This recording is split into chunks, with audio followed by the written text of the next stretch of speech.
याद और आज हम अपने प्यारे प्यारे अपने भाइयों लोग के साथ अपने सारे दिल में रहने वाले और जो देखे आई वो दिले में बढ़ो है और ये वीडियो को तो लोग वायरल कर दो लोग। और आज हम पूरा अपना टीम के साथ मेरा टीम में काफ़ी लोग बात जो नहीं आ पाई जो सक्षम रहा हुआ है टाइम के भाव में वीडियो को तन शेयर कर दो गर्दा उड़ा दो।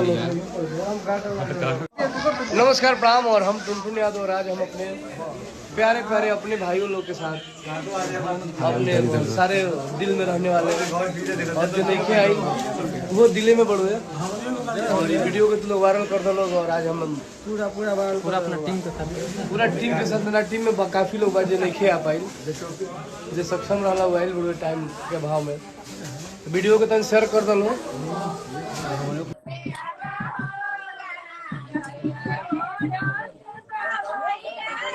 अब नए जीवन की शुरुआत हो रही है भाई मेरा। अब इस नए जीवन में आपको ढेर सारी शुभकामनाएं। मैं नहीं आ पा रहा हूँ शूटिंग की वजह से।